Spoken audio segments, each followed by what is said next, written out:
402페이지 보시면은 그 밑에 동그라미 2번 이렇게 돼 있죠. 동그라미 2번.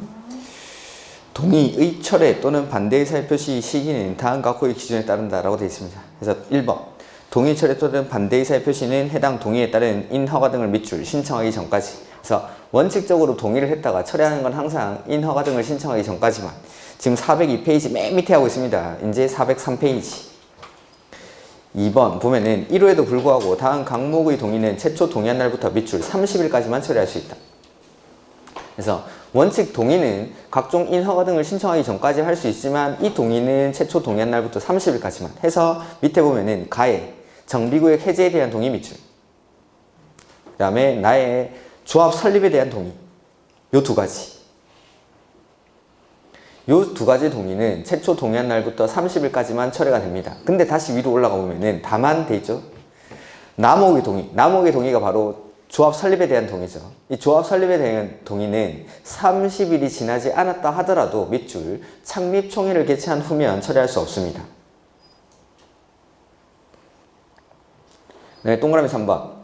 동의를 철회하거나 반대 의사의 표시를 하려는 토지 등 소유자는 철회서에 동의서의 성명을 적고 지장을 날인한 후 신분증명서 사본을 첨부해서 밑줄 동의의 상대방 및 시장 군수 등에게 발송하여야 한다. 두 군데다가 보내줍니다. 철회를 할 때는 동의의 상대방 및 시장 군수 등에게. 그 다음에 이 경우 시장 군수 등이 철회서를 받는 때에는 지체 없이 밑줄 동의의 상대방에게 통지해야 한다. 자, 여기까지 한번 해볼까요? 갑은 조합 설립에 대해서 동의를 했습니다. 조합 설립에 대해서 동의를 했다가 이 동의 의사를 철회하려고 하는 거죠. 조합 설립에 대한 동의는 지금 누가 받고 있죠? 추진위원회가. 추진위원회 업무 중에 동의받는 게 있죠. 그러니까 철회의 상대방은 조합 설립에 동의를 했다가 철회하는 건 철회의 상대방은 추진위원회입니다. 그래서 자, 조합 설립에 대해서 동의했다가 철회할 때에는 철회의 의사표시를 두 군데다가 해주죠. 철회의 상대방이랑 시장 군수, 즉 추진위원회랑 그 다음에 시장 군수 등에게 내용 증명의 방법으로 발송을 합니다. 그리고 시장 군수 등은 철회서가 접수된 경우에는 그 접수했다는 사실을 지체 없이 철회의 상대방에게 통지를 해줘야 된다라는 거. 이게 지금 읽은 그 동그라미 3번이죠. 이렇게. 그 다음에 동그라미 4번 보면은 동의의 철회나 반대 의사의 표시는 철회서가 동의의 상대방에게 도달한 때 밑줄. 철회서가 동의의 상대방에게 도달한 때. 이게 1번. 동그라미 1번 해놓으시고. 또는 시장 군수 등이 동의의 상대방에게 철회서가 접수됐다는 사실을 밑줄 통지한 때. 중 빠른 때 동그라미.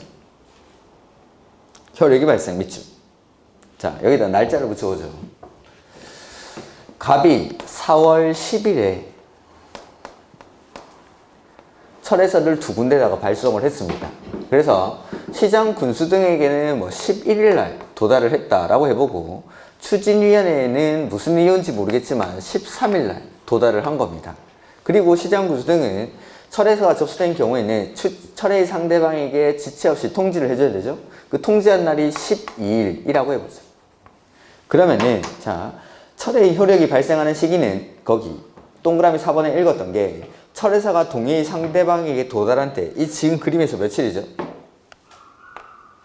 13일. 철회서가 동의의 상대방에게 도달한 때가 13일. 그 다음에 또는 시장 군수 등이 상대방에게 철회서가 접수됐다는 사실을 통지한 때 며칠이죠? 12일. 중에 언제? 빠른 때. 그러니까 12일 날 철회의 효력이 발생한다라는 거죠. 이것도 기출문제 그대로.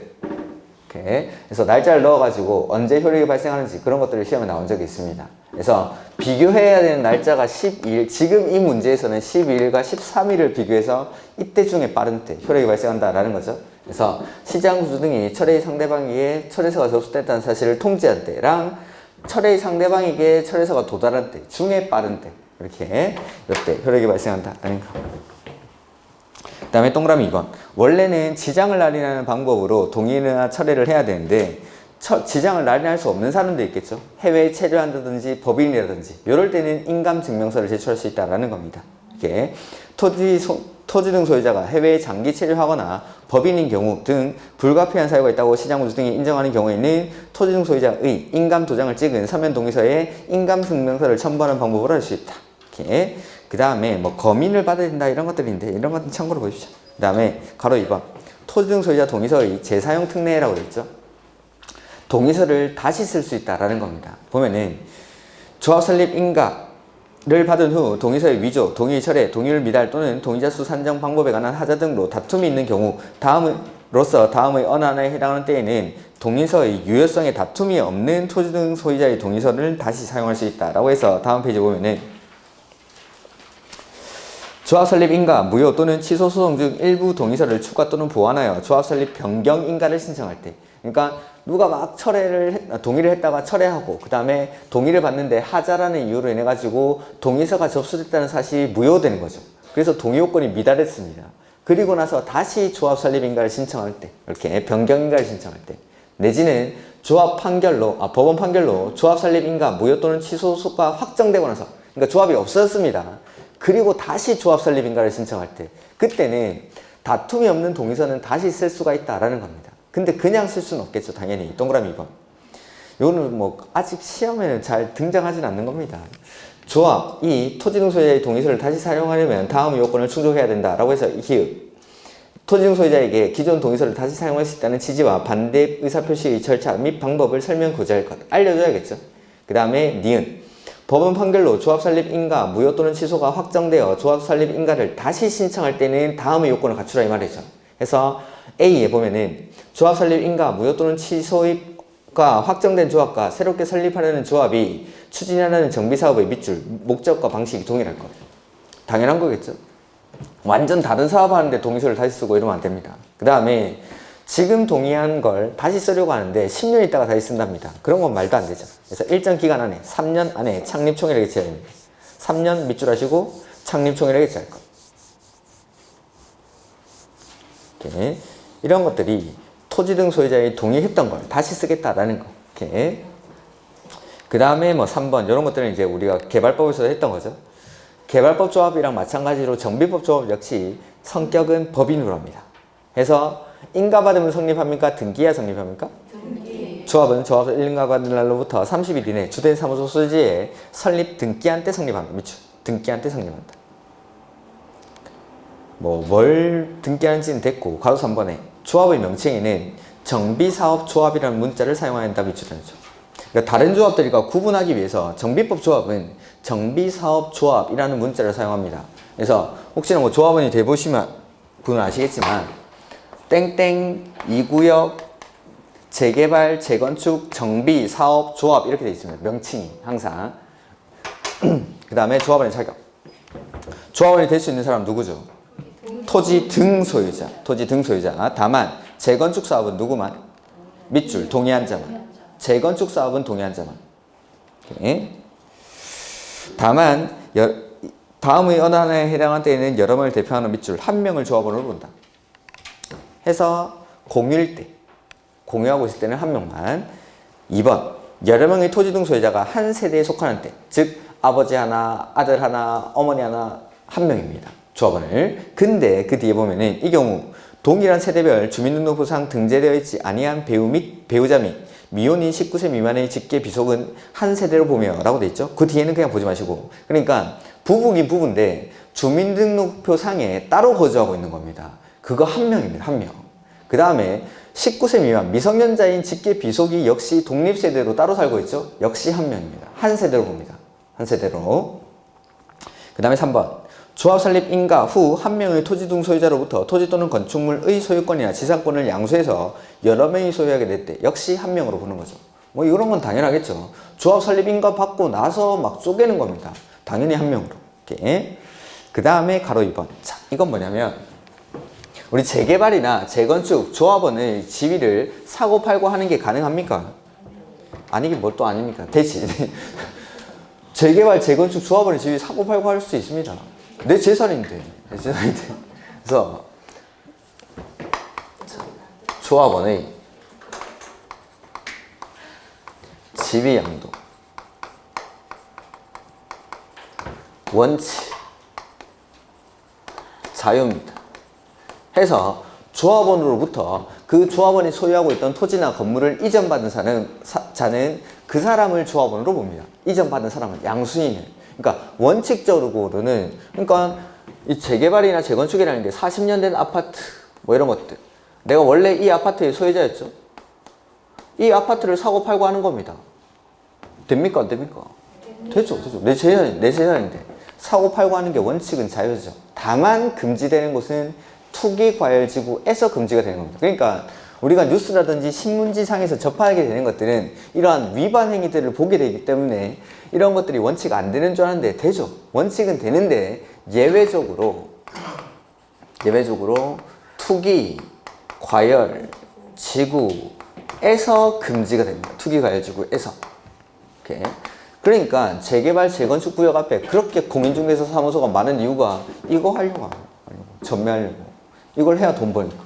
오케이. 근데 이 재건축 사업, 양도수가 금지되는 시기가 좀 다른데 재건축 사업의 경우에는 조합, 설립, 인가 후부터 그 다음에 재개발 사업의 경우에는 관리 처분 계획,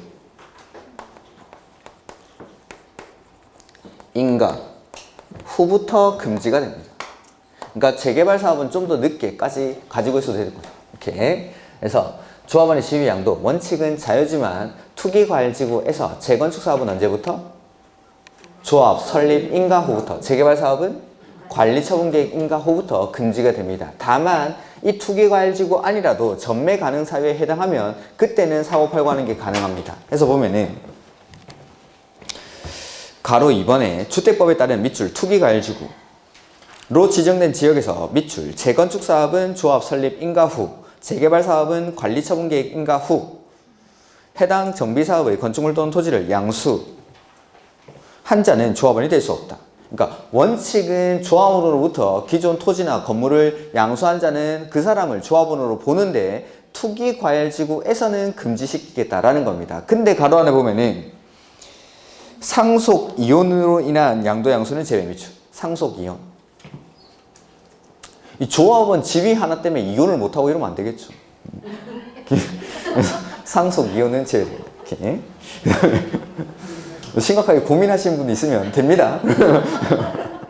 그 다음에 다만 양도인이 다음의 어느 하나에 해당하는 경우에는 그 양도인으로부터 건축물 또는 토지를 양수한 자는 그러하지 않는다. 즉 다음의 사유에 해당하면은 투기과열지구라도 괜찮습니다. 양도가 됩니다. 해서 보면 첫 번째 1번에 세대원의 근무 또는 생업상의 사정이나 질병치료, 요양, 질병치료, 치아, 결혼으로 세대원 모두 밑줄, 세대원 모두 해당 사업구역에 위치하지 아니한 특광시군으로 이전하는 경우. 2번 상속으로 취득한 주택으로 밑줄, 세대원 모두 이전하는 경우.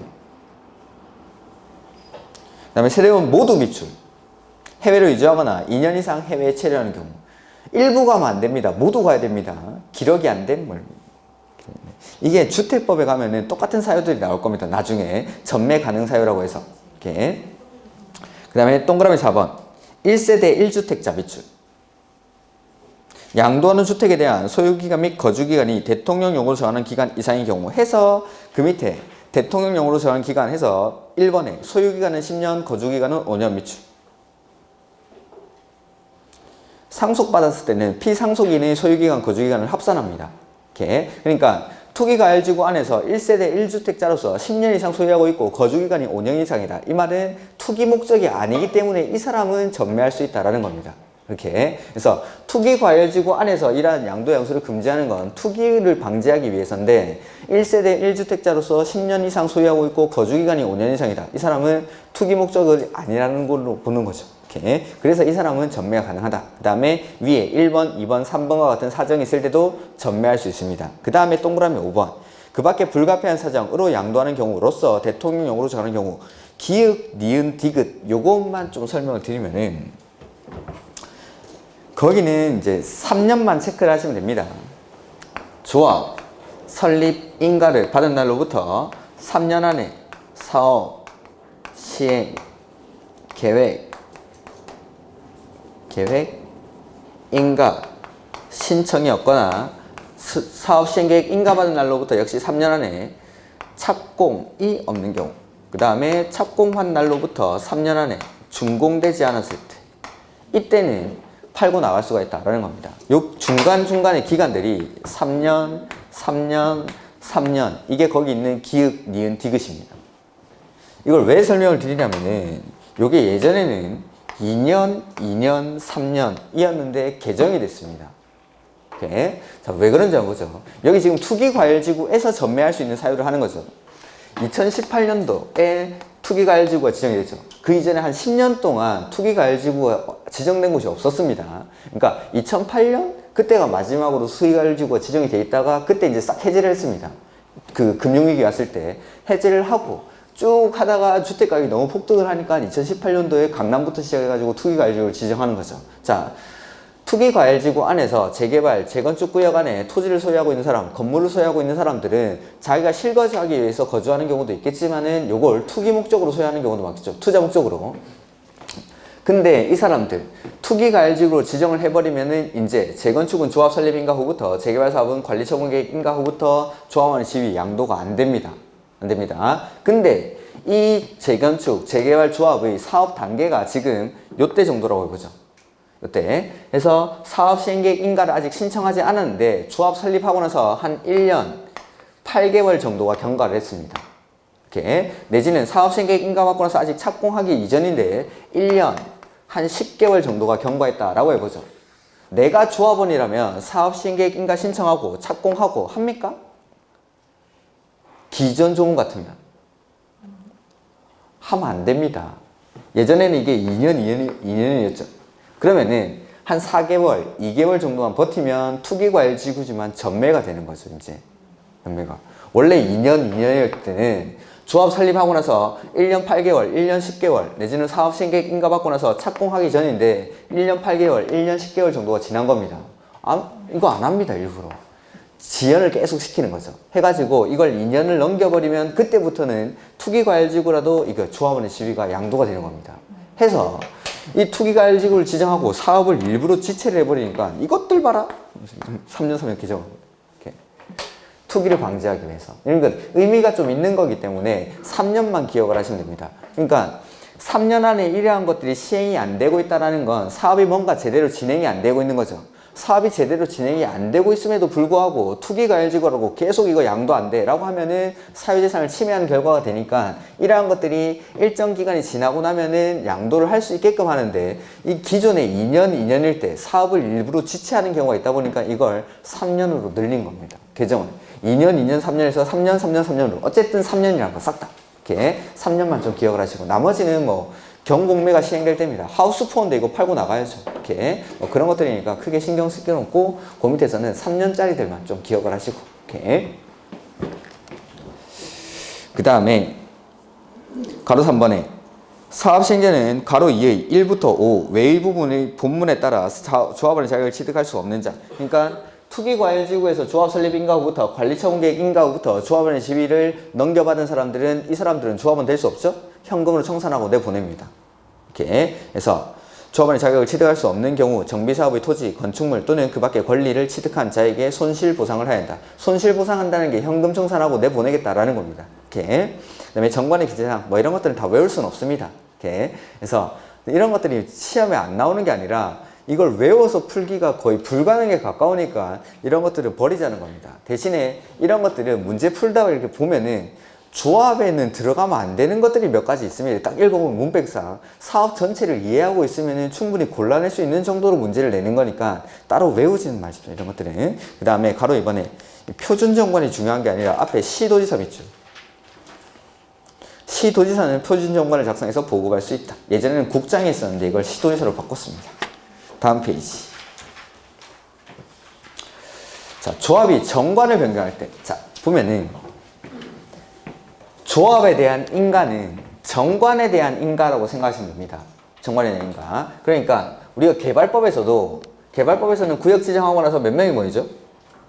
7명. 개발법에서는 7명 이상이 모여서 뭐 하죠? 정관을 작성했었죠. 개발법에서는 7명 이상이 모여서 정관을 작성하고 그 정관에 대해서 면적 3분의 1 하는 소유자 총수 2분의 1 이상의 동의를 받아서 인가 신청을 합니다. 여기도 마찬가지. 조합 인가 신청하기 전에 뭐 개최하죠?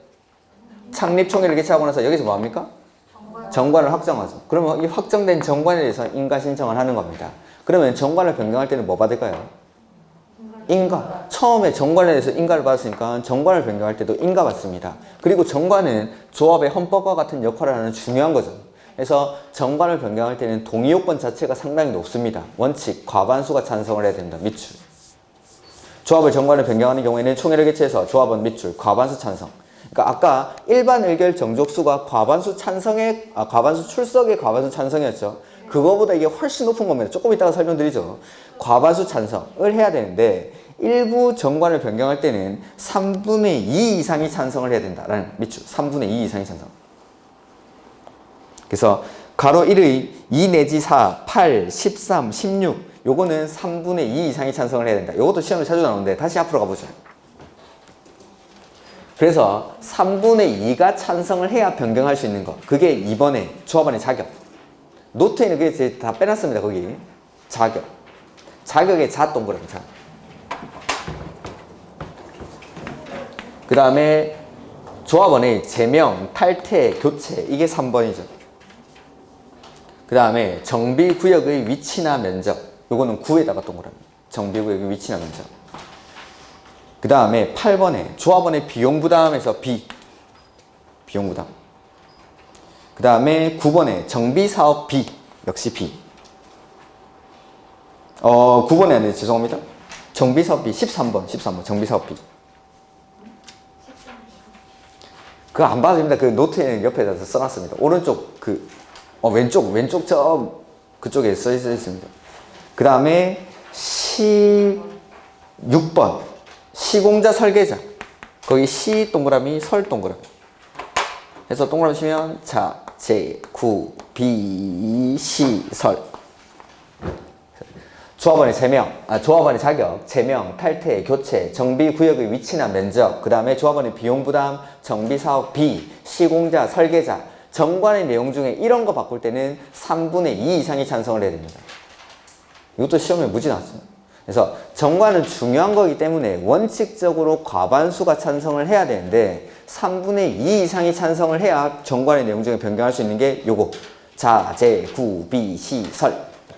조합원의 자격, 제명, 탈퇴, 교체, 정비구역의 위치나 면적, 그 다음에 정비사업 B, 조합원의 비용부담, 그 다음에 시공자, 설계자 이러한 것들을 바꿀 때는 3분의 2 이상이 찬성으로 변경한다라는 거. 이렇게. 그 다음에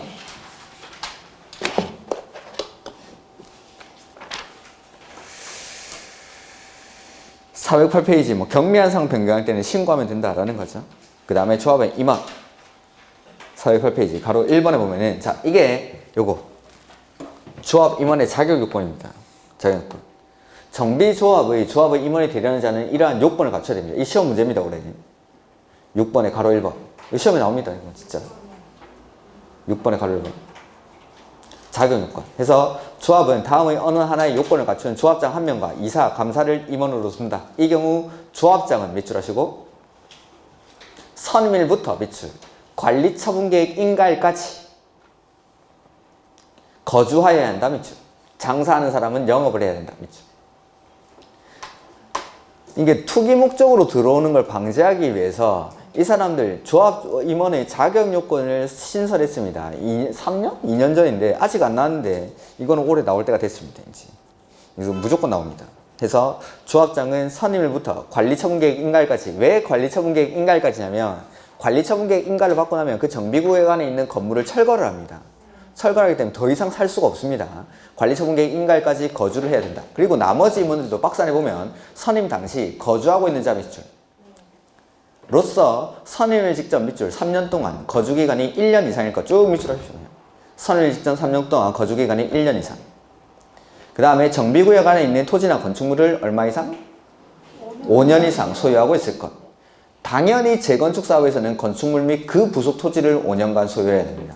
이렇게. 이게 임원의 자격 요건. 이런 사람들이 조합의 임원이 될 수 있다라는 거죠.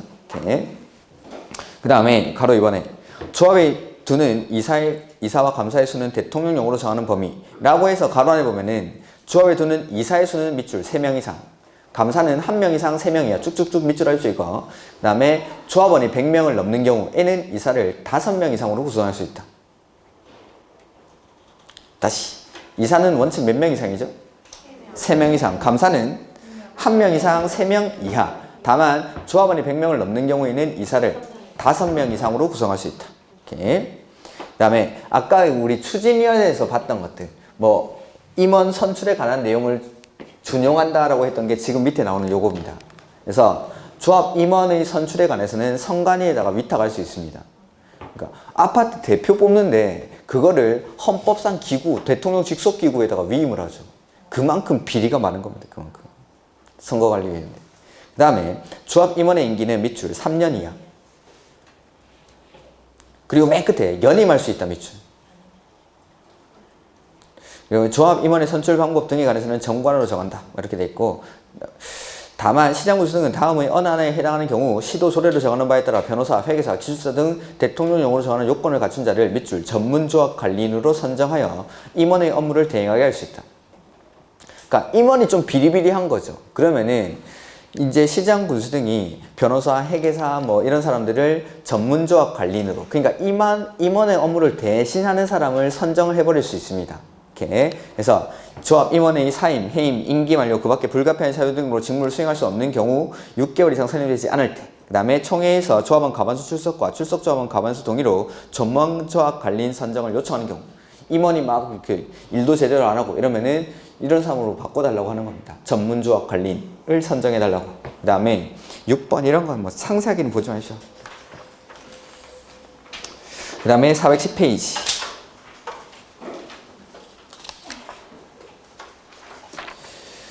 조합장은 조합을 대표하고 사무를 총괄하며 총회 또는 대의원의 의장이 되는 사람이 조합장.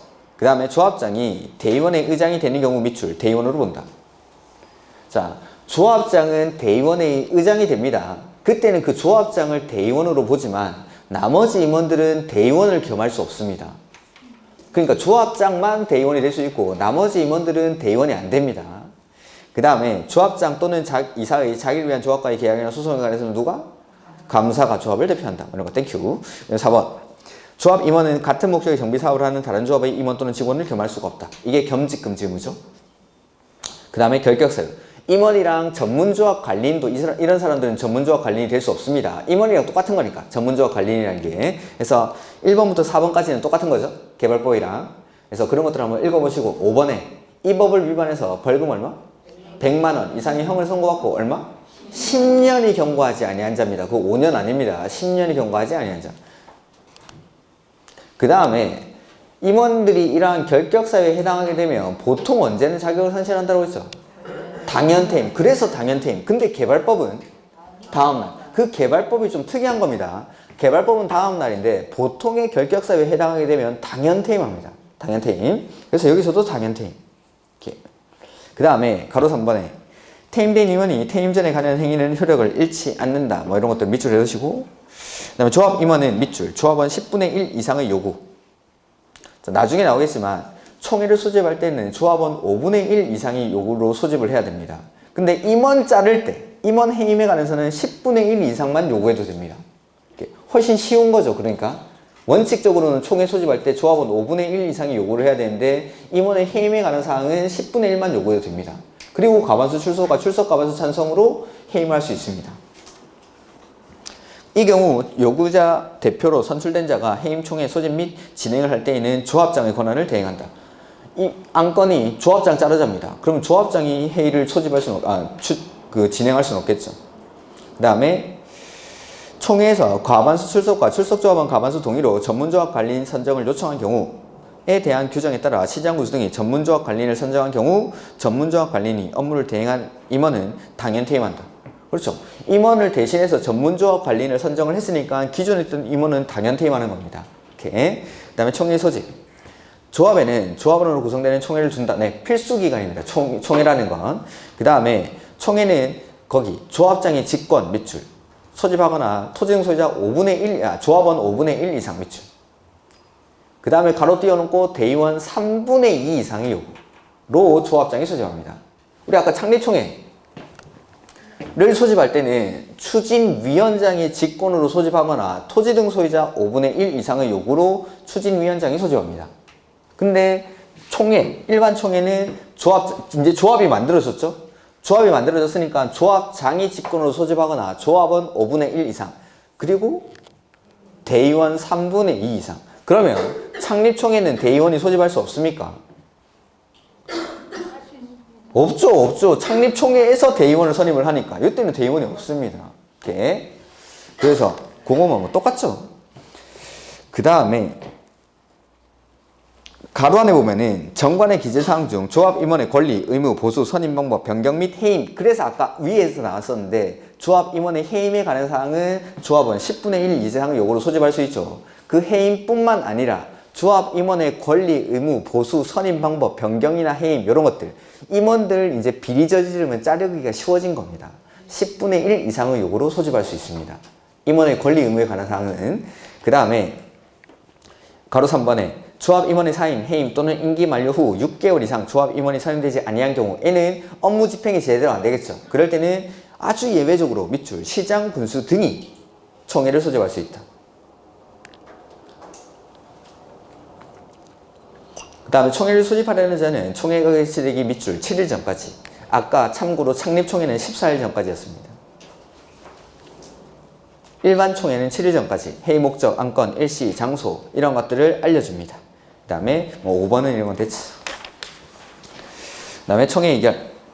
다음의 사항은 총회 의결을 거쳐야 한다. 뭐 이런 건 됐고. 그 다음에 위 가로 1의 사항 중, 그러니까 총회 의결 사항 중 조합원의 동의가 필요한 사항은 총회에 상정을 해야 되고, 가로 3번 총회 의결은 입법 또는 정관으로 다른 규정이 없으면 과반수 출석에 출석 조합원 과반수 찬성으로 의결. 이걸 일반 의결 정족수라고 불렀었죠. 자, 좀 정리를 해보면은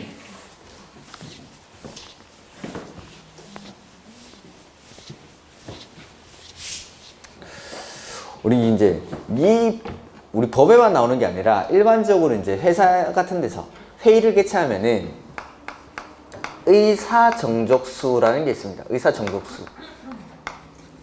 그 다음에 의결 정족수라는 게 있습니다. 의사 정족수는 출석 요건이에요. 출석 요건. 즉 회의를 개최하기 위한 요건.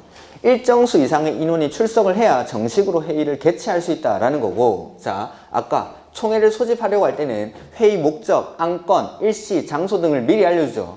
이번 회의에서는 A, B, C라는 안건에 대해서 토의하겠습니다 라는 걸 미리 알려줍니다. 그래야 내가 여기에 대해서 찬성해야지 반대해야 되는지를 마음을 결정을 하고 올 테니까. 해서 자, 이 A, B, C라는 안건에 대해서 미리 알려주면은 일정 수 이상이 출석을 해야 회의를 정식으로 개최하겠다라는 겁니다. 예를 한번 들어볼까요? 올해 이제 우리가 올해 시험에 다 합격을 하시겠죠? 네, 대답 안 합니까? 합격을 하시겠죠. 그럼 이제 합격자 모임을 개최를 하면서 합격자 모임을 개최하기 전에 이번 모임에서, 이번 총회에서 이제 32회 합격자 모임 총회를 개최를 하는데 여기서 회장님, 부회장님, 총무님을 선출하겠습니다 라는 걸 미리 알려주는 겁니다. 그러면은 일정 수 이상이 출석을 해야 이 사람을 회장으로 뽑자, 이 사람을 회장으로 뽑자 라는 거에 대해서 토론을 시작합니다. 그게 의사 정족수, 출석 요건입니다. 그래서 우리 회원들 중에서 10명이 출석을 해야 회의를 개최하겠다라고 한 거죠. 근데 5명만 왔습니다. 그러면은 회의장 문을 열어주지 않습니다. 회의장 문을 열어주지 않고 이 5명이서 자기 돈 내고 스타벅스에서 커피 사 먹고 집에 가야 됩니다. 근데 10명 이상이 출석을 하죠. 그러면 회의장 문을 정식으로 열어주고 원장님이 사놓은 음료수, 과자 이런 거 먹고 회의를 개최를 하는 겁니다. 회의를.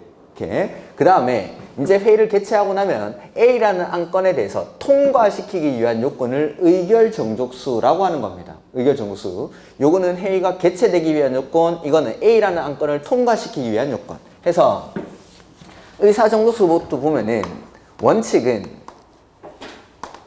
10% 이상이 직접 출석을 해야 회의를 개최할 수 있습니다. 근데 예외적으로 중요한 사안에 대해서는 20% 이상이 직접 출석을 해야 회의를 개최합니다. 이 중요한 내용들이 뭐냐면 첫 번째, 창립총회.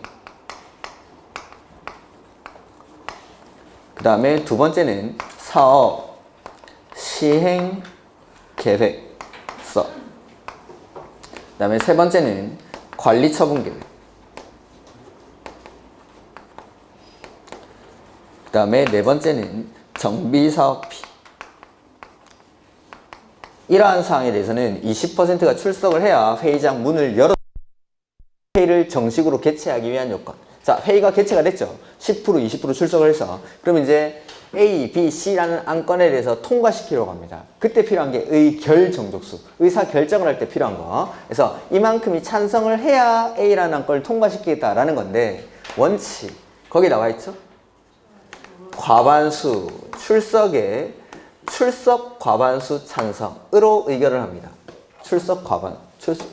찬성이 아니라 출석 과반수 찬성으로. 이걸 일반적으로 이제 사회생활을 다 이제 일반 의결 정족수라고 부르는 겁니다. 과반수 출석에 출석 과반수 찬성. 근데 예외적으로 중요한 것들은 동의 요건이 더 높아야겠죠. 그래서 첫 번째 과반수가 찬성을 해야 되는 게 있고, 두 번째는 3분의 2 이상이 찬성을 해야 되는 게 있습니다. 자, 이 동의 요건이 어떻게 달라지는지 한번 보죠. 조합원이 100명이다 라고 가정을 하면은 과반수 출석에 출석 과반수 찬성이라는 건 일단 몇 명이 출석해야 되죠? 51명. 51명. 과반수, 반수를 넘는다 이 말이죠. 반수 넘게 51명이 일단 출석을 해야 되고, 출석하고 나서 이 출석 인원의 과반수가 찬성을 해야 되니까 얼마? 26명 이상이 찬성을 해야 되는 게 과반수 출석에 출석 과반수 찬성. 근데 과반수 찬성이라는 건 뭐 출석은 필요 없고 얼마가 찬성해야 되죠? 51명이 찬성을 해요. 51명 이상이 찬성하는 거. 3분의 2 이상이 찬성하는 거? 67명 이상이 찬성을 해야겠죠? 사람이 만약에 뭐 0.1명, 0.2명 이렇게 3분의 2 뭐 이런 걸로 나왔는데 0.1명이나 0.2명이 됩니다. 이거는 몇 명으로 봐야 되죠? 무조건 한 명. 나는 팔만 동의합니다. 다리만 동의합니다. 이거 안 되죠, 사람은. 그러니까 0.1명이든 0.2명이든 무조건 사람은 올려야 됩니다. 반올림하고 그런 거 아닙니다. 반올림하면 그게 바로 445일 개헌입니다. 그게 사람을 반올림하고 이러죠. 그거 안 됩니다. 사람은 무조건 소수점으로 나와도 무조건 한 명. 이렇게. 그래서 이렇게 점점 더 중요해지는 거죠. 동의 요건이 높아지는 거. 그래서 원칙적으로는 과반수 출석에 출석 과반수 찬성으로 의견하는데, 과반수가 찬성해야 되는 게 뭐냐면 요거 사업 시행 계획서랑 관리 처분 계획. 지금부터 중요한 거예요. 정비법에서 중요한 거에는 이 두 가지는 다 들어갑니다. 사업 시행 계획서랑 관리 처분 계획은 과반수가 찬성을 해야 의사결정할 수 있습니다. 그 다음에 3분의 2 이상이 찬성을 해야 되는 게 사업비가 10% 이상 늘어나는 경우, 이럴 때는 3분의 2 이상이 찬성을 해야 됩니다. 다만 이거보다 중요한 게 가로 안에 있을 텐데 그거는 책을 보면서 보죠. 그래서 가로 3번에 원칙은 과반수 출석에 출석 과반수 찬성으로 의사결정을 하죠. 근데 위 가로 1의 9번, 10번의 경우에는 과반수 찬성으로 의견한다. 9번, 10번이 요 두 번 사업시행계획서랑 관리처분계획. 사업시행계획서랑 관리처분계획. 그 다음 다만 정비사업비가 밑줄 10% 이상 늘어나는 경우, 얘는 조합원 3분의 2 이상으로 찬성 밑줄. 근데 이거보다 중요한 게 가로 안에 물가상승분은 당연히 뺍니다. 물가상승분은 당연히 빼고 손실보상 73조에 따른 손실보상 이거 안 써놨는데 그 제 노트에는 그 그대로 써놨습니다. 73조에 따른 손실보상이 뭐냐면 분양 신청을 하지 아니한 자에 대한 손실보상 금액입니다. 자, 나는 조합원인데 분양 신청을 안 하면은 그 사람들한테 현금 청산해 주겠죠. 그럼 현금 청산하는 만큼 당연히 사업비는 늘어나겠죠. 그런 것들은 늘어난 걸로 보지 않겠답니다. 왜 그렇죠? 조합원이 분양 신청을 하지 않음으로 인해서 그 사람한테 현금 청산하는 바람에 늘어나는 비용을 보지 않습니다. 그만큼 일반 분양분이 늘어나니까. 일반 분양분으로 충당하면 되죠. 그러니까 그런 것들은 사업비가 늘어나는 걸 보지 않습니다. 그게 중요한 겁니다. 분양 신청을 하지 아니한 자에 대한 손실보상 금액은 제외한다. 그거 빼고 10% 이상 늘어날 때는 3분의 2 이상이 찬성. 그 다음에 가로 5번. 조합원은 서면으로 의결권을 행사하거나 다음의 어느 하나에 해당하는 경우 대리인을 통해서 의결권을 행사할 수 있다. 뭐 당연히 해외에 체류한다든지 범인이라든지 이런 거겠죠. 이렇게. 그 다음에 서면으로 출석한 경우에 서면으로 의결권을 행사한 경우에는 밑줄 출석한 것으로 본다.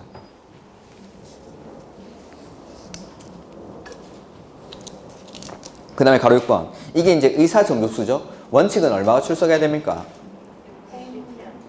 100명이 아니라 10%, 100분의 10이니까 100분의 10 이상의 출석, 매출 10% 이상의 출석을 해야 되죠. 다만 창립총회, 사업시행계획서, 관리처분계획, 그 다음에 제가 4번에 써놓은 거 정비사업이라고 했는데 정비사업비. 이 정비사업비는 대통령령에 나와 있는 겁니다. 대통령령에. 그래서 창립총회 사업시행계획서, 관리처분계획, 정비사업비에 관한 사항은 20% 이상이 출석을 해야 됩니다. 중요한 거니까. 그 다음에 뭐 가로 7번은 됐고. 대의원회. 자, 정비법에서 대의원회는 조합원이 몇 명 이상일 때? 100명 이상일 때 두어야 합니까? 둘 수 있습니까? 두어야 한다. 미출. 두어야 한다. 그 다음에 대의원의 수는 조합원 10분의 1 이상으로 구성하는데 조합원의 10분의 1이 100명을 넘는 경우에는 10분의 1의 범위에서 100명 이상으로 구성할 수 있다. 자, 조합원이 500명입니다. 대의원은 몇 명 이상으로 구성하죠? 10분의 1 이상으로 구성하니까 50인 이상으로 구성을 해야 되죠. 근데 제 조합원이 1500명입니다. 그럼 10분의 1이 100명을 넘습니까? 그렇죠? 그러면은 10분의 1의 범위 안에서 100명 이상으로 구성할 수 있다. 즉 100명 이상 150명 이하 이렇게 구성할 수 있다라는 것이고. 그래서 대의원회는 조합원 10분의 1 이상으로 구성을 하는데 그 10분의 1이 100명을 넘는 경우에는 10분의 1의 범위 안에서 100명 이상으로 구성할 수 있다. 이렇게. 그 다음에 조합장이 아닌 조합의 임원은 대의원이 될 수 없다. 아까 했죠.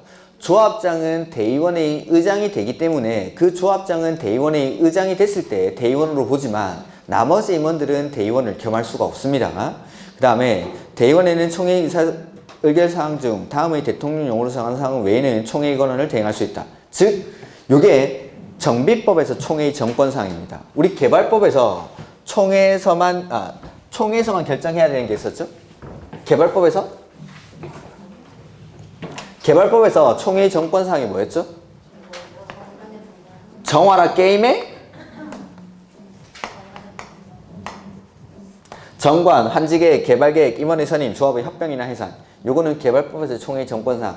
요게 그대로 들어가 있습니다. 1번에 정관 나와 있죠?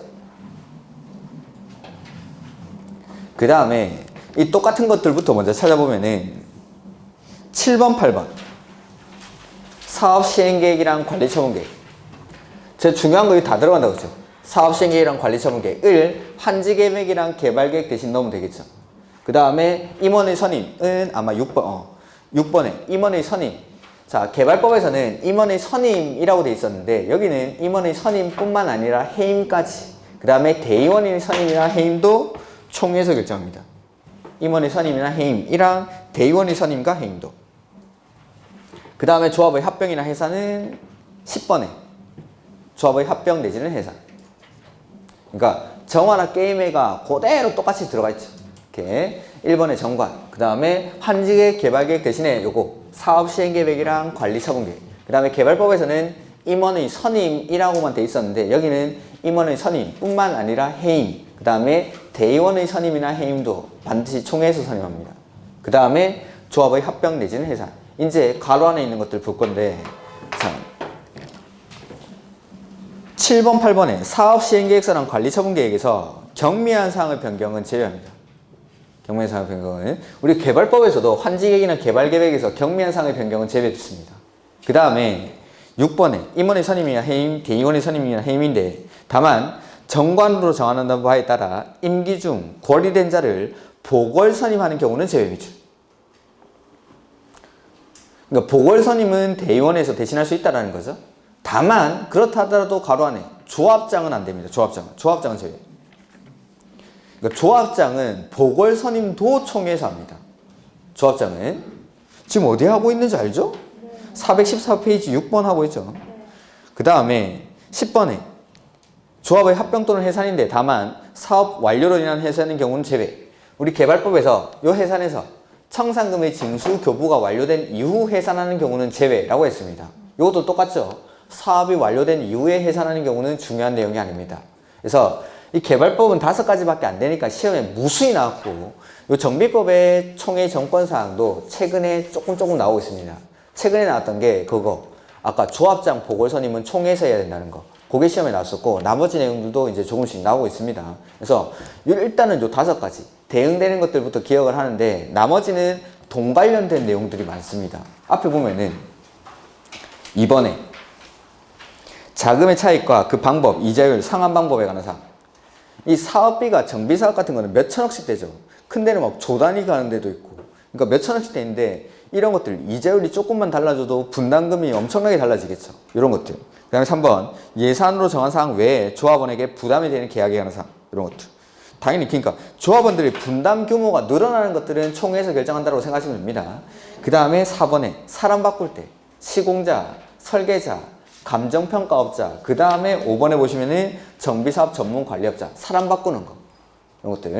이런 것들도 총회에서 하고, 그 다음에 돈 관련된 게 저 12번에 정비사업비.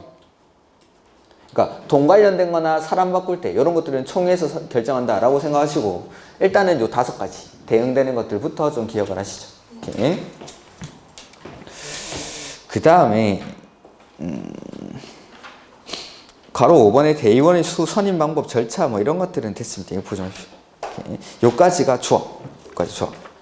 자, 보면은 조합은 일단 정비법에서 몇 명이 모이죠?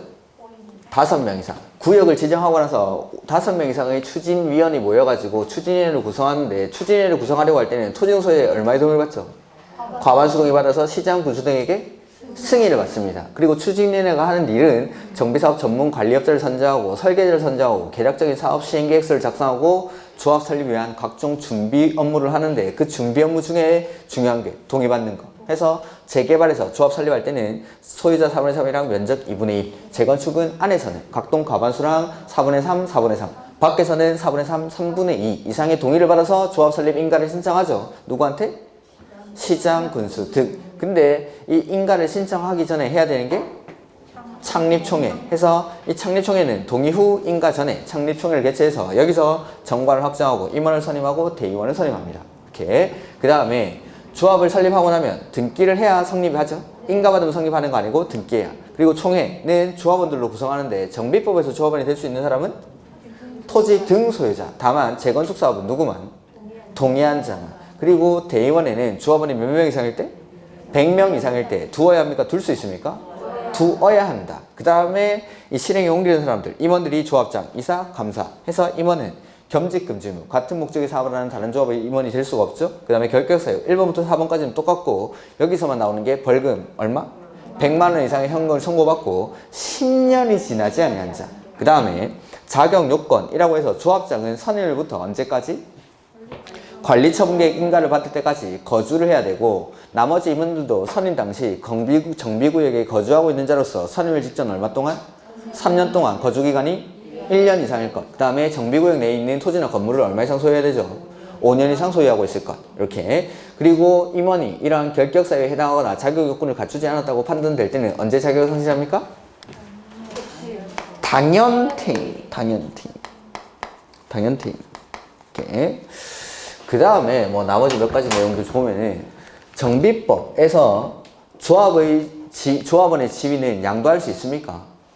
네, 원칙은 양도가 되죠. 그래서 조합원의 토지나 건물을 취득한 자는 그 취득한 자를 조합원으로 보겠다라는 거. 다만 투기과열지구에서 금지가 되는 거죠. 재건축 사업은 언제부터? 조합 설립 인가 후부터. 재개발 사업은 관리처분계획 인가 후부터 양수가 금지됩니다. 다만 그렇다 하더라도 양도가 가능한 사유들이 있었죠.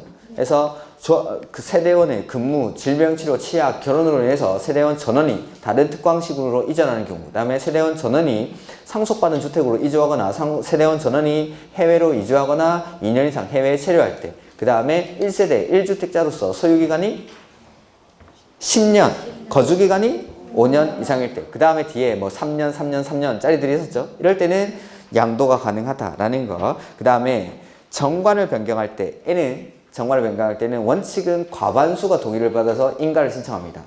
근데 3분의 2 이상이 동의를 해야 되는 게 있죠? 자, 재, 구, 비, 시, 설, 조합원의 자격, 제명, 탈퇴, 교체, 정비구역의 위치나 면적, 그 다음에 정비사업비, 조합원의 비용 부담, 그 다음에 시공자, 설계자, 이러한 것들은 3분의 2 이상이 찬성을 해야 정관을 변경할 수 있다라는 거. 그 다음에 동의 철회나 반대 의사의 표시는 원칙적으로 인허가 등을 신청하기 전까지만 철회가 가능하죠. 다만 30일까지만 철회가 되는 게 2가지가 있는데, 정비구역 해제에 대한 동의랑 조합 설립에 대한 동의는 30일까지만 철회할 수 있습니다.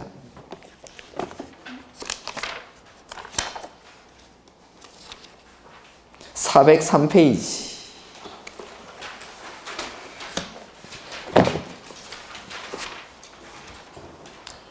403페이지 맨 위. 거의 정비구역 해제에 대한 동의랑 조합 설립에 대한 동의는 최초 동의한 날부터 30일까지만. 다만 조합 설립에 대한 동의는 뭐 하고 나면 철회가 안 되죠? 창립총회를 개최한 후에는 철회가 안 됩니다. 그 다음에 철회를 할 때에는 철회 상대방이랑 시장 군수 등에게 철회서를 발송을 해야 되죠. 그리고 시장 군수 등이 철회서가 접수됐을 때는 철회서가 접수됐다는 사실을 철회 상대방에게 통지해 줍니다. 그리고 철회 의사표시가 효력이 발생하는 시기는 철회 상대방에게 철회서가 도달한 때 또는 시장 군수 등이 철회 상대방에게 통지한 때 중 언제? 빠른 때 철회 효과가 발생한다라는 거. 그 다음에 나머지 내용들은 참고로 보셔도 좋습니다. 일단은 지금까지. 그래서 그 다음에 요거 의사정국수 출석 요건이죠. 원칙은 얼마가 출석해야 회의를 개최합니까? 10%. 근데 예외적으로 20%가 출석해야 되는 게 창립총회, 사업시행계획서, 관리처분계획, 정비사업비. 그 다음에 의결 정격수 해서 원칙은 과반수 출석에 출석 과반수 찬성으로 의사결정을 하는데 예외적으로 과반수가 찬성을 해야 되는 게 요 두 가지.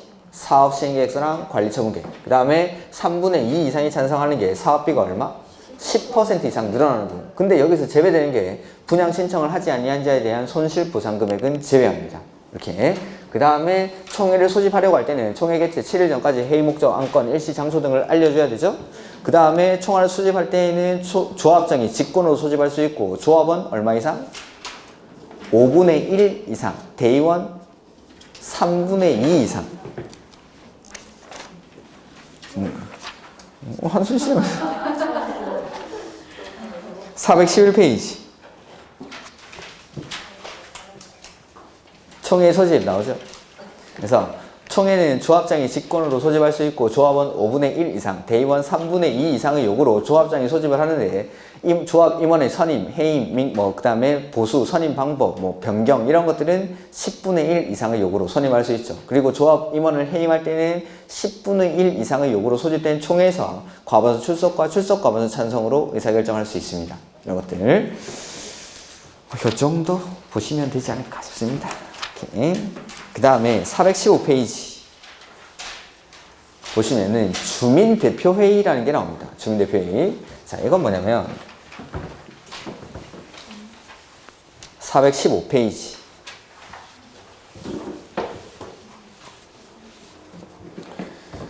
정비구역이 지정이 됩니다. 그리고 나서 조합이 사업을 할 때는 먼저 뭐 만들죠? 추진위원회. 조합이 사업할 때는 추진위원회를 구성을 하고 그 다음에 조합을 설립을 해서 사업을 하는 거죠. 이렇게. 근데 시장 군수나 주공 등이 사업을 하려고 합니다.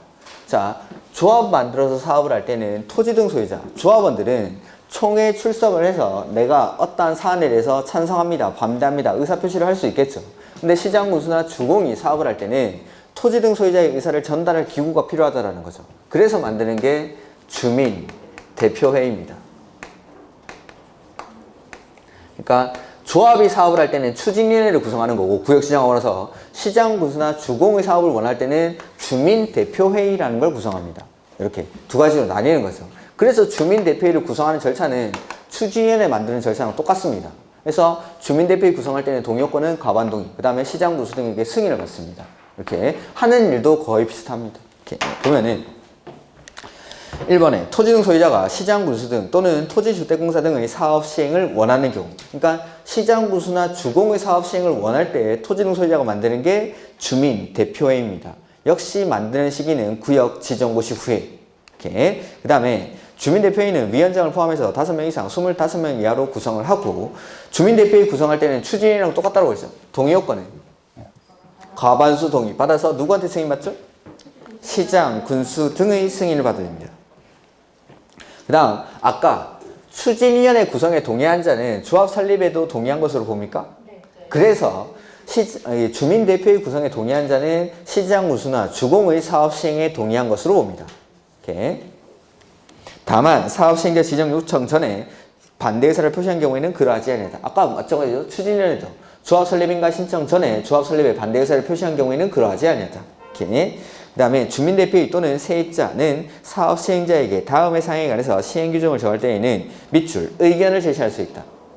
자, 주민대표회의는 의사를 전달하는 기구지 여기에서 의사 결정을 하진 않습니다. 의사 결정 뭐 우리가 회의를 소집해가지고 얼마 이상이 찬성해서 이걸 통과시키고 그런 기구가 아닙니다. 우리의 의사를 모아가지고 시장 군수나 주공에게 전달하는 역할을 하는 거지 의사 결정을 하는 기구가 아닙니다. 이렇게 그래서 의견을 제시를 하는 겁니다. 시장 군수나 주공에게. 그러면 시장 군수나 주공은 반영하기 위해서 노력만 해주면 됩니다. 알겠어? 그게 주민대표회가 하는 역할입니다. 그 다음에 뭐 나머지 내용은 됐고 토지등 소유자 전체 회의라는 거는 신탁업자, 그 지정개발자 중에 신탁업자가 사업을 할 때 만드는 게 토지등 소유자 전체 회의인데 이건 됐습니다. 그 다음에 사업시행계획이 나오죠. 요거는 기본서로 보기엔 내용이 좀 많습니다. 그래서 일단은 요약서에서 몇 가지만 좀 추려서 볼 건데 자, 시행자가 지정이 되고 나면 만드는 게 사업시행계획이죠. 작성해서 누구한테 인가가 될까요? 시장, 군수 등에게 인가를 받습니다. 그 다음에 사업시행, 지웠군. 방금 보면은 조합에서는 조합총회에서 사업시행계획에 대해서 의사결정을 하죠. 20% 이상이 출석을 해서 과반수 찬성으로 의결한 사업시행계획서에 대해서 인가신청을 합니다. 토지 등 소유자가 사업을 할 때는 요거 조합을 안 만들죠. 그래서 토지 등 소유자가 사업을 할 때는 재개발 사업에 필요한 동의요건 이상의 동의를 받은 사업시행계획서를 인가신청합니다. 그게 419페이지의 가로 4번.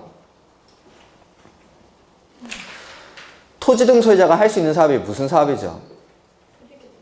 재개발 사업. 재개발 사업 조합 설립할 때 동의요건이 4, 3, 2, 1. 그래서 사업시행계획 인가를 신청할 때도 4, 3, 2, 1의 동의를 받은 사업시행계획서를 시장, 군수 등에게 인가 신청을 합니다. 재개발 사업이니까. 조합 설립할 때는 똑같습니다. 동의요건이. 그 다음에 뭐 나머지 내용은 됐고 그 가로 2번에 그 위에 시장 군수 등은 특별한 사유가 없으면 사업시행계획서 제출 이전 날부터 거기 밑줄 60일에 인가 여부를 결정해서 통보한다. 뭐 시험 지문에 한번 나온 적이 있어서 표시해 놓는 겁니다. 그 다음에 뭐 나머지는 일단 놔두십시오. 근데 뭘 볼 거냐면 좀 중요한 사업 내용들이 몇 가지 있는데 430페이지 요거는 뭐 내용을 설명드릴 건 아니고 무슨 사업에 어떤 제도가 있는지만 보여드리겠습니다. 그래서 임시 거주시설, 그 다음에 임시 상가, 그 다음에 매도 청구 라는 제도가 있는데 이게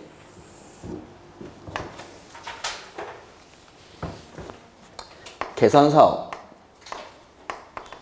그 다음에 재개발사업, 그 다음에 재건축사업 이렇게 나눠가지고 임시거주시설이나 임시상가 이런 것들을 재건축사업에서는 설치하지 않습니다. 설치 의무가 없습니다. 그러니까 재건축사업은 사익적인 측면이 강한 사업이기 때문에 기존에 있던 공익적인 목적으로 설치하는 임시거주시설이나 임시상가, 기존의 건축물 내지는 세입자들에게 임시로 거주할 수 있는, 임시로 장사를 할 수 있는 상가 같은 걸 설치 의무는 개선사업이나 재개발사업, 상가는 재개발사업에만 있는 거지 재건축사업에서는 이런 의무가 없습니다. 이렇게. 그 다음에 매도 청구라는 거는 재건축사업에만 존재하는 제도입니다. 자, 재건축사업은 첫 번째, 토지 등 소유자가 누구죠? 건축물 및 그 부속 토지 소유자. 그러면 토지만 가지고 있는 사람은 조합원이 될 수 없죠. 건물만 가지고 있는 사람도 될 수 없죠. 팔고 나가 주십시오 라고 하는 겁니다. 그 다음에 재건축 사업은 조합 설립할 때 토지 등 소유자가 조합원이 되는데 그 토지 등 소유자 중에서 누구만? 그럼 반대한 사람은 조합원이 될 수 있습니까? 안 되죠. 그래서 반대한 사람한테도 팔고 나가 주십시오 라고 하는 게 재건축 사업. 그러니까 토지 등 소유자의 개념 때문에 재건축 사업에만 매도 청구라는 게 있는 거지 나머지 개선 사업이나 재개발 사업에는 이런 게 존재하지 않습니다. 이렇게 무슨 사업에 무슨 제도가 있는지만 알아도 맞출 때가 있으니까 일단은 상세한 내용들은 제가 5, 6월 달에 할 건데 요것만. 그래서 1번에 보면 임시 거주시설, 임시 상가 있죠? 거기 보면 가로 1번에 개선 사업 및 재개발 사업 이렇게 개선 사업 및 재개발 사업.